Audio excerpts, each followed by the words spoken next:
Brought to you by V-Guard, co-powered by Sensodyne and Vimal. ಬಾಯಲ್ಲಿ ಹೇಳಿ ಕೇಸರಿ. Associate sponsor Ultratech Cement. Co-sponsored by Saptagiri NPS University. ವಿದೇಶದಲ್ಲಿ ಬಂಧನ ತಪ್ಪಿಸಿಕೊಳ್ಳಲು Prajwal plan. ವಿದೇಶಿ ನೆಲದಲ್ಲಿ ಬಂಧನವಾದರೆ ಹೆಚ್ಚು ಅವಮಾನದ ಭೀತಿ ಇದೆ. ಆ ಕಾರಣಕ್ಕಾಗಿ ಅವಮಾನ ಆಗೋದನ್ನ ತಪ್ಪಿಸೋದಕ್ಕೆ ವಾಪಸ್ ಬರಲು ಈಗ ಸಜ್ಜಾಗಿರೋದು. ಮೇ 31ರಂದು ವಾಪಸ್ ಬರೋದಾಗಿ ವಿಡಿಯೋನ ರಿಲೀಸ್ ಮಾಡಿರೋದು ಪ್ರಜ್ವಲ್. ವಕೀಲರ ಸೂಚನೆ ಮೇರೆಗೆ ಹೇಳಿಕೆ ನೀಡಿರುವಂತಹ ಪ್ರಜ್ವಲ್ 2 ಬಾರಿ ರಿಟರ್ನ್ ಟಿಕೆಟ್ ಮಾಡಿದ ಪ್ರಜ್ವಲ್ ಕ್ಯಾನ್ಸಲ್ ಮಾಡಿದ್ದಾಗಿತ್ತು. 2 ಬಾರಿ ಟಿಕೆಟ್ ಬುಕ್ ಮಾಡಿ ದೇಶಕ್ಕೆ ಮರಳದೆ ಟಿಕೆಟ್ ಕ್ಯಾನ್ಸಲ್ ಮಾಡಿದ್ದ ಸಂಸದ ಇದೀಗ ವಾಪಸ್ ಬರಲೇಬೇಕಾದಂತ ಅನಿವಾರ್ಯತೆ ಹಿನ್ನೆಲೆ ನಿನ್ನೆ ವಿಡಿಯೋ ಮೂಲಕ ವಾಪಸ್ ಬರೋದಾಗಿ ಪ್ರಜ್ವಲ್ ಹೇಳಿಕೆಯನ್ನ ನೀಡಿದ್ದಾರೆ.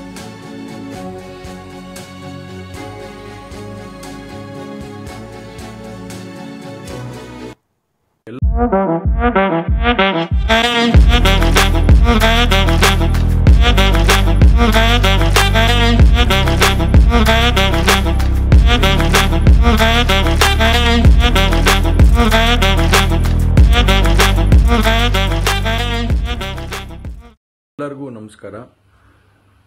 ಮೊದಲನೇದಾಗಿ ನನ್ನ ತಂದೆ ತಾಯಿಗೆ, ತಾತಂಗೆ ಹಾಗೂ ನನ್ನ ಕುಮಾರನಿಗೆ ಮತ್ತು ನಾಡಿನ ಜನತೆಗೆ ಹಾಗೂ ಎಲ್ಲ ನನ್ನ ಕಾರ್ಯಕರ್ತರಿಗೆ ಕ್ಷಮಾಪಣೆ ಕೇಳ್ತಾ, ನಾನು ಫಾರಿನಲ್ಲಿ ಎಲ್ಲಿದ್ದೀನಿ ಅಂತ ಸರಿಯಾಗಿ ಮಾಹಿತಿ ಕೊಡದೇ ಇರೋದಕ್ಕೆ ಇವತ್ತು ಮಾಹಿತಿ ಕೊಡೋದಕ್ಕೆ ಬಂದಿದ್ದೀನಿ. ಏನು 26ನೇ ತಾರೀಕು ಚುನಾವಣೆ ನಡೀತು. 26ನೇ ತಾರೀಕು ಚುನಾವಣೆ ನಡೆದಂಥ ಸಂದರ್ಭದಲ್ಲಿ ಅವತ್ತು ನನ್ನ ಮೇಲೆ ಯಾವುದೇ ರೀತಿ ಒಂದು ಪ್ರಕರಣ ಆಗಲಿ, ಯಾವುದೇ ಒಂದು ಕೇಸ್ ಆಗಲಿ ಏನೂ ಇರಲಿಲ್ಲ. SITನೂ ಕೂಡ ರಚನೆ ಆಗಿರಲಿಲ್ಲ. ಈ 26ನೇ ತಾರೀಕು ನಾನು ಫಾರಿನ್ಗೆ ಹೋಗೋದು ಕೂಡ ಇದು ಮುಂಚೆನೆ ಪ್ರೀ ಪ್ಲಾನ್ ಆಗಿತ್ತು. ಹಾಗಾಗಿ ನಾನು ಫಾರಿನ್ಗೆ ಹೊರಟಾದ ಮೇಲೆ 3-4 ದಿನದ ನಂತರ ನಾನು ಯೂಟ್ಯೂಬ್ ನೋಡುವಂಥ ಸಂದರ್ಭದಲ್ಲಿ, ನ್ಯೂಸ್ ಚಾನೆಲ್ ನೋಡುವಂಥ ಸಂದರ್ಭದಲ್ಲಿ ನನಗೆ ಈ ಮಾಹಿತಿ ದೊರಕುವಂಥ ಕೆಲಸ ಆಯಿತು. ಮಾಹಿತಿ ದೊರಕಿದ ಮೇಲೆ ನಂತರ SITನೂ ಕೂಡ ಏನು ಒಂದು ನೋಟಿಸ್ ಕೊಡುವಂಥ ಕೆಲಸ ಮಾಡಿತು. ಆ SIT ನೋಟಿಸ್ಗೂ ಕೂಡ ನಾನು ಎಕ್ಸ್ ಖಾತೆ ಮುಖಾಂತರ ಮತ್ತು ನನ್ನ ಲಾಯರ್ ಮುಖಾಂತರ ನಾನು 7 ದಿನ ಸಮಯ ಅವಕಾಶ ಕೇಳಿದ್ದೆ. 7 ದಿನ ಸಮಯ ಅವಕಾಶ ಕೇಳಿದ ಮೇಲೆ ಕೂಡ ಅದು ಮಾರನೇ ದಿನನೇ ಏನು ಕಾಂಗ್ರೆಸ್ಸಿನ ಹಿರಿಯ ನಾಯಕರಾದಂಥ ರಾಹುಲ್ ಗಾಂಧಿ ಅವರು ಮತ್ತು ಹಾಗೂ ಎಲ್ಲ ಹಿರಿಯ ನಾಯಕರುಗಳು ಏನು ಓಪನ್ ವೇದಿಕೆಗಳಲ್ಲಿ ಈ ಒಂದು ವಿಚಾರಗಳನ್ನ ಪ್ರಚಾರ ಮಾಡೋದಕ್ಕೆ ಪ್ರಾರಂಭ ಮಾಡಿದ್ರು, ಚರ್ಚೆ ಮಾಡೋದಕ್ಕೆ ಪ್ರಾರಂಭ ಮಾಡಿದ್ರು, ಒಂದು ರಾಜಕೀಯದ ಪಿತೂರಿ ಮಾಡುವಂಥ ಕೆಲಸನ ಮಾಡಿದ್ರು. ಇದೆಲ್ಲ ನೋಡಿದಂಥ ಸಂದರ್ಭದಲ್ಲಿ ನಾನು ಡಿಪ್ರೆಷನ್ಗೆ ಹೋಗುವಂಥ ಕೆಲಸ ಆಯಿತು, ಐಸೋಲೇಷನ್ಗೆ ಹೋಗುವಂಥ ಕೆಲಸ ಮಾಡಿಕೊಂಡೆ. ಹಾಗಾಗಿ ನಾನು ಮೊದಲನೇದಾಗಿ ನಿಮ್ಮೆಲ್ಲರನ್ನೂ ಕ್ಷಮಾಪಣೆ ಕೇಳಿದೆ, ದಯವಿಟ್ಟು ಕ್ಷಮಿಸಿ ಅಂತ ಕೇಳಿದೆ ನಾನು. ಅದಾದ ನಂತರ ಹಾಸನಲ್ಲೂ ಕೂಡ ಕೆಲವು ಶಕ್ತಿಗಳು ಎಲ್ಲ ಒಟ್ಟಿಗೆ ಸೇರ್ಕೊಂಡು ಇವತ್ತು ನನ್ನ ಮೇಲೆ ರಾಜಕೀಯದ ಒಂದು ಪಿತೂರಿ ಮಾಡುವಂಥ ಕೆಲಸ ಮಾಡೋವಂಥದ್ದು ಇರ್ಬೋದು. ರಾಜಕೀಯವಾಗಿ ನಾನು ಏನು ಬೆಳೀತಾ ಇದ್ದೀನಿ, ನನ್ನ ಕುಗ್ಗಿಸ್ಬೇಕು ಅನ್ನೋ ಒಂದು ರೀತಿಯಲ್ಲಿ ಇವತ್ತು ಏನೇನೋ ಒಂದು ಪ್ರಕರಣಗಳಲ್ಲಿ ಅವರು ಎಲ್ಲರೂ ಕೂಡ ಒಂದು ಭಾಗಿಯಾಗುವಂಥ ಕೆಲಸಗಳನ್ನ ಮಾಡಿಕೊಂಡ್ರು. ಹಾಗಾಗಿ ಇವನ್ನೆಲ್ಲ ನೋಡಿದಂಥ ಸಂದರ್ಭದಲ್ಲಿ ಇದ್ದಿದ್ದು ಇನ್ನ ಒಂದು ಆಘಾತ ಆಗುವಂಥ ಕೆಲಸ ಆಗಿ ನಾನೇ ಒಂಚೂರು ದೂರ ಇದ್ದೆ. ಹಾಗಾಗಿ ಯಾರು ಕೂಡ ಇದ್ರ ಬಗ್ಗೆ ತಪ್ಪು ತಿಳಿಯೋದು ಬೇಡ. ನಾನೇ ಖುದ್ದಾಗಿ ಶುಕ್ರವಾರ ಏನು 31ನೇ ತಾರೀಕು 10 ಗಂಟೆಗೆ SIT ಮುಖಾಂತರ SIT ಮುಂದೆ ಬಂದು ನಾನು ಸಂಪೂರ್ಣ ಈ ಇನ್ವೆಸ್ಟಿಗೇಷನ್ಗೆ ಸಹಕಾರ ಕೊಡೋ ಮುಖಾಂತರ ನಾನು ಇದಕ್ಕೆ ಸರಿಯಾದ ರೀತಿಯಲ್ಲಿ ಉತ್ತರ ಕೊಡುವಂತ ಕೆಲಸನ ಮಾಡ್ತೀನಿ. ಹಾಗೆ ನ್ಯಾಯಾಲಯದ ಮೇಲೆ ನನಗೆ ನಂಬಿಕೆ ಇದೆ. ಖಂಡಿತವಾಗ್ಲೂ ಕೂಡ ನಾನು ಈ ಒಂದು ಏನು ಸುಳ್ಳಿನ ಪ್ರಕರಣಗಳಿದಾವೆ, ಈ ಸುಳ್ಳು ಪ್ರಕರಣದಿಂದ ಆಚೆ ಬರುವಂತ ಕೆಲಸನ ನ್ಯಾಯಾಲಯದ ಮುಖಾಂತರನೇ ಮಾಡ್ಕೋತೀನಿ ಅನ್ನೋ ಒಂದು ನಂಬಿಕೆ ನನ್ನಲ್ಲಿ ಏನಿದೆ. ಹಾಗೂ ದೇವರ ಆಶೀರ್ವಾದ ಮತ್ತು ಜನರ ಆಶೀರ್ವಾದ, ನನ್ನ ಕುಟುಂಬದ ಆಶೀರ್ವಾದ ನನ್ನ ಮೇಲೆ ಇರಲಿ. ಖಂಡಿತವಾಗ್ಲೂ ನಾನು ಈ 31ನೇ ತಾರೀಕು ಶುಕ್ರವಾರ ನಾನು SIT ಮುಂದೆ ಬರ್ತೀನಿ. ಬಂದ ನಂತರ ನಾನು ಇದಕ್ಕೆಲ್ಲದಕ್ಕೂ ಕೂಡ ಇದಕ್ಕೆ ತಲೆ ಎಳೆಯುವಂತ ಕೆಲಸನ ಮಾಡ್ತೀನಿ. ನನ್ನ ಮೇಲೆ ನಂಬಿಕೆ ಇರಲಿ ಅಂತ ಹೇಳಿ ನಿಮ್ನೆಲ್ಲರನ್ನೂ ಕೋರ್ತಾ ನಾನು ಧನ್ಯವಾದ ಹೇಳಕ್ಕೆ ಇಷ್ಟಪಡ್ತೀನಿ. ಧನ್ಯವಾದ. ಇನ್ನು 1 ತಿಂಗಳಿಂದ ಏರ್ಪೋರ್ಟ್ನಲ್ಲಿ SIT ನಿಗಾ ವಹಿಸಿದೆ. ಯಾವ ಫ್ಲೈಟ್ನಲ್ಲಿ ಬರ್ತಾನೆ ಎಂಬ ಮಾಹಿತಿ ಪಡೆಯಲಿದೆ SIT. 1 ತಿಂಗಳಿಂದ ಏರ್ಪೋರ್ಟ್ನಲ್ಲಿ SIT ನಿಗಾ ವಹಿಸಿತ್ತು. ಆದರೆ ಪ್ರಜ್ವಲ್ ಪತ್ತೆ ಇರಲಿಲ್ಲ. ಈಗ ಈ ವಿಡಿಯೋ ನಂತರ ಯಾವ ಫ್ಲೈಟ್ನಲ್ಲಿ ಪ್ರಜ್ವಲ್ ಬರ್ಬೋದು ಅನ್ನೋ ಒಂದು ಟ್ರ್ಯಾಕ್ ಮಾಡಲಾಗುತ್ತೆ. ಪ್ರಜ್ವಲ್ ಟೇಕ್ ಆಫ್ ಆಗ್ತಿದ್ದಂತೆ SITಗೆ ಮಾಹಿತಿ ಸಿಗಲಿದೆ. ಲ್ಯಾಂಡ್ ಆಗ್ತಿದ್ದ ಹಾಗೆ ಇಮಿಗ್ರೇಷನ್ ಅಧಿಕಾರಿಗಳಿಂದ ವಶಕ್ಕೆ ಪಡೆಯುವಂಥದ್ದಾಗುತ್ತೆ. ಮೊದಲು ಇಮಿಗ್ರೇಷನ್ ಅಧಿಕಾರಿಗಳ ವಶಕ್ಕೆ ಪ್ರಜ್ವಲ್, ಬಳಿಕ SITಗೆ ಒಪ್ಪಿಸಲಿರುವಂತಹ ಇಮಿಗ್ರೇಷನ್ ಆಫೀಸರ್ಸ್. ವಶಕ್ಕೆ ಪಡಿತಿದ್ದಂತೆ ಪ್ರಜ್ವಲ್ ರೇವಣ್ಣಗೆ ಮೆಡಿಕಲ್ ಚೆಕಪ್ ಆಗುತ್ತೆ. ಕೋರ್ಟ್ಗೆ ಹಾಜರುಪಡಿಸಿ ವಶಕ್ಕೆ ಪಡೆದಿರುವ SIT. Prajwal Revanna mobile seize ಮಾಡಲಿದ್ದಾರೆ SIT. ಈಗಾಗಲೇ ಸಂತ್ರಸ್ತೆಯಿಂದ 144 ಸೆಕ್ಷನ್ ಅಡಿ ಹೇಳಿಕೆಯನ್ನು ದಾಖಲು ಮಾಡಲಾಗಿದೆ, 164 ಅಡಿ. ಪ್ರಜ್ವಲ್ ಮೊಬೈಲ್ ಅನ್ನ ಸೀಸ್ ಮಾಡಲಿದ್ದಾರೆ.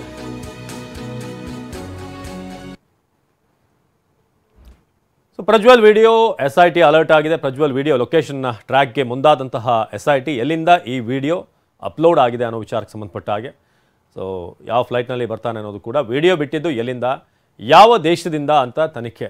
ಲೊಕೇಶನ್ ಪತ್ತೆ ಆದರೆ ಪ್ರಜ್ವಲ್ ಸಂಪರ್ಕಿಸಲು SIT ಯತ್ನ. ಇದು ಕೇಂದ್ರ ತನಿಖಾ ಸಂಸ್ಥೆಗಳಿಗೂ ಕೂಡ ಈ ಬಗ್ಗೆ SITಯಿಂದ ಮಾಹಿತಿ ಹೋಗಿದೆ. ಯಾವ ಲೊಕೇಶನ್ ಯಾವ ದೇಶ ಅನ್ನೋದು ಇಂಟರ್ಪೋಲ್ಗೂ ಕೂಡ ಮಾಹಿತಿ ಕೊಡಲು ಮುಂದಾಗಿರುವಂಥ SIT. ಪ್ರಜ್ವಲ್ ಬಂದರೆ ಬಂಧನ ಫಿಕ್ಸ್. ಈಗ SIT ಕೂಡ ಒಂದಷ್ಟು ತಯಾರಿಗಳನ್ನು ಮಾಡ್ಕೊಳ್ತಾ ಇದೆ ಬಂಧಿಸೋದಕ್ಕೆ. ಸುಮಾರು 32 ದಿನಗಳಾಯಿತು ಪ್ರಜ್ವಲ್ ವಿದೇಶಕ್ಕೆ ಹೋಗಿ. ಅಲ್ಲಿಂದ ಇಲ್ಲಿವರೆಗೆ ಒಂದು ಕಣ್ಣಾಮುಚ್ಚಾಲೆ ಆಟ ಮುಂದುವರಿತಾನೆ ಇದೆ. ಅದು ಈಗ ಒಂದು ವಿಡಿಯೋವರೆಗೆ ಬಂದು ನಿಂತಿದೆ. ಈಗ ಅಂದರೆ ಒಂದು ಅನೌನ್ಸ್ಮೆಂಟ್ ವಿಡಿಯೋ ನಾನು ಬರ್ತಾ ಇದ್ದೀನಿ ಅಂತ. SITಗೆ ಪ್ರಜ್ವಲ್ ಒಪ್ಪಿಸಲಿದ್ದಾರೆ ಇಮಿಗ್ರೇಷನ್ ಅಧಿಕಾರಿಗಳು ಇಲ್ಲಿ ಬಂದ ಕೂಡಲೇ. ಅದಾದ ಬಳಿಕ SITಯಿಂದ ಪ್ರಜ್ವಲ್ ರೇವಣ್ಣ ಮೆಡಿಕಲ್ ಚೆಕಪ್ ನಡೆಯುತ್ತೆ. ಕೋರ್ಟ್ಗೆ ಹಾಜರುಪಡಿಸಿ ಕಸ್ಟಡಿಗೆ ಕೇಳಲಿರುವಂಥ SIT ಅಧಿಕಾರಿಗಳು. ಪ್ರಜ್ವಲ್ ವಿರುದ್ಧ ಸಂತ್ರಸ್ತೆಯಿಂದ ಈಗ 164 ಅಡಿ ಸ್ಟೇಟ್ಮೆಂಟನ್ನು ಕೂಡ ದಾಖಲು ಮಾಡಲಾಗಿದೆ.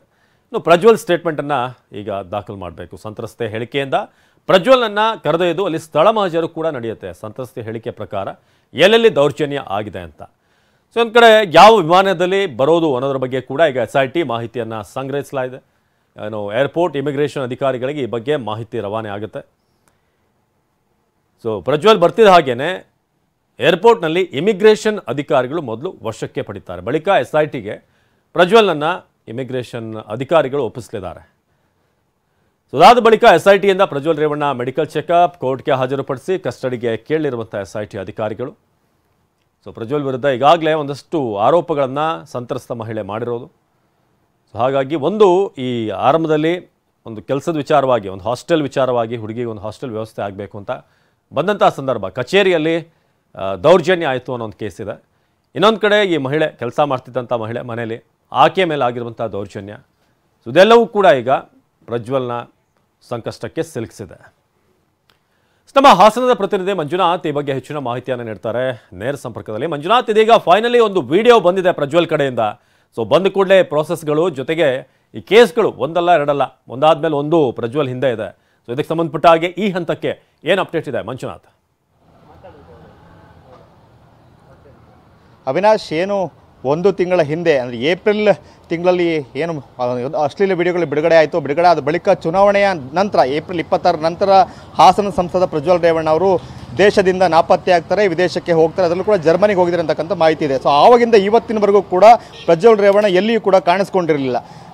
ರಾಜ್ಯ ಸರ್ಕಾರ SIT ರಚನೆ ಮಾಡಿತ್ತು. ಅವ್ರ ವಿರುದ್ಧ 3 ಅತ್ಯಾಚಾರ ಪ್ರಕರಣಗಳು ಕೂಡ ದಾಖಲಾಗಿತ್ತು.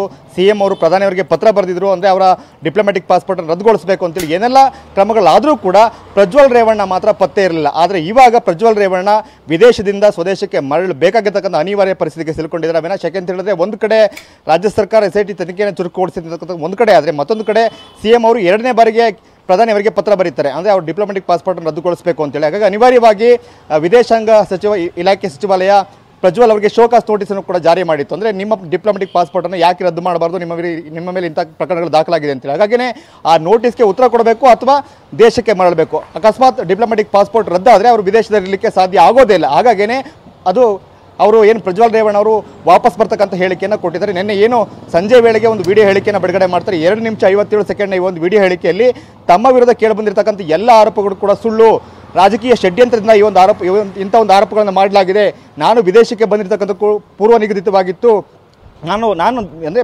ಜರ್ಮನಿಗೆ ಬರುವಾಗ ನನ್ನ ವಿರುದ್ಧ ಯಾವುದೇ ಕೇಸ್ಗಳು ಕೂಡ ದಾಖಲಾಗಿರಲಿಲ್ಲ, SIT ಕೂಡ ರಚನೆ ಆಗಿರಲಿಲ್ಲ. ಹಾಗಾಗಿನೇ ನಾನು ವಿದೇಶಕ್ಕೆ ಬಂದ ನಂತರ 2-3 ದಿನಗಳ ಬಳಿಕ ನನಗೆ ವಿಚಾರ ಗೊತ್ತಾಯಿತು, ನಾನು ಆಘಾತಕ್ಕೊಳಗಾಗಿ ಐಸೋಲೇಟ್ ಆಗ್ತಕ್ಕಂಥ ಪರಿಸ್ಥಿತಿ ನಿರ್ಮಾಣ ಆಗಿತ್ತು. ಹಾಗಾಗಿನೇ ಈಗ ನಾನು ಜನರ ಮುಂದೆ ಕ್ಷಮೆ ಕೇಳ್ತಾ ಇದ್ದೇನೆ. ದೇವೇಗೌಡರನ್ನ ಹಾಗೆ ಅವರ ತಂದೆ ತಾಯಿಯನ್ನು ಕುಮಾರಸ್ವಾಮಿನ ಕ್ಷಮೆ ಕೇಳೋ ಮೂಲಕ ಮೇ 31ನೇ ತಾರೀಕು ನಾನೇ ಖುದ್ದು ಬೆಂಗಳೂರಿಗೆ ಬರ್ತೇನೆ, SIT ಮುಂದೆ ಬೆಳಿಗ್ಗೆ 10 ಗಂಟೆಗೆ ಶುಕ್ರವಾರ ಹಾಜರಾಗ್ತೀನಿ ಅಂತಕ್ಕಂಥ ಮಾತನ್ನು ಹೇಳಿದ್ದಾರೆ. ಒಂದು ಕಡೆ ಪ್ರಜ್ವಲ್ ರೇವಣ್ಣ ಅವರಿಗೀಗ ವಿದೇಶದಲ್ಲಿ ಉಸಿರುಗಟ್ಟತಕ್ಕಂಥ ವಾತಾವರಣ ನಿರ್ಮಾಣ ಆಗಿದೆ ಅವಿನಾಶ್. ಯಾಕೆಂತ ಹೇಳಿದ್ರೆ ಒಂದು ಕಡೆ ದೇವೇಗೌಡರು ಕೂಡ ಎಚ್ಚರಿಕೆಯ ಪತ್ರವನ್ನು ಬರೆದಿದ್ದಾರೆ, ಮತ್ತೊಂದು ಕಡೆ ಕುಮಾರಸ್ವಾಮಿ ಅವರು ಕೂಡ ಎಚ್ಚರಿಕೆಯ ಸಂದೇಶವನ್ನು ಕೊಟ್ಟಿದ್ದಾರೆ, ಮತ್ತೊಂದು ಕಡೆ ಕೇಂದ್ರ ಸರ್ಕಾರ ಅವರ ಡಿಪ್ಲೊಮ್ಯಾಟಿಕ್ ಪಾಸ್ಪೋರ್ಟನ್ನು ರದ್ದುಗೊಳಿಸತಕ್ಕಂಥ ಪ್ರಕ್ರಿಯೆಯನ್ನು ಆರಂಭ ಮಾಡಿದೆ. ಹಾಗಾಗಿನೇ ಅವರು ಭಾರತಕ್ಕೆ ಮರಳಬೇಕಾಗಿರ್ತಕ್ಕಂಥ ಅನಿವಾರ್ಯ ಸ್ಥಿತಿಗೆ ನಿರ್ಮಾಣ ಆಗಿದೆ. ಹಾಗಾಗಿನೇ ಈಗ ಅವರು ಮೇ 31ನೇ ತಾರೀಕು ಬರ್ತೀವಿ ಅಂತಕ್ಕಂಥ ಹೇಳಿಕೆಯನ್ನು ಕೊಟ್ಟಿರ್ತಕ್ಕಂಥದ್ದು ಅವಿನಾಶ್. ಧನ್ಯವಾದ Manjunath. Brought to you by V-Guard, co-powered by Sensodyne and Vimal. ಬಾಯಲ್ಲಿ ಹೇಳಿ ಕೇಸರಿ. Associate sponsor Ultratech Cement. Co-sponsored by Saptagiri NPS University.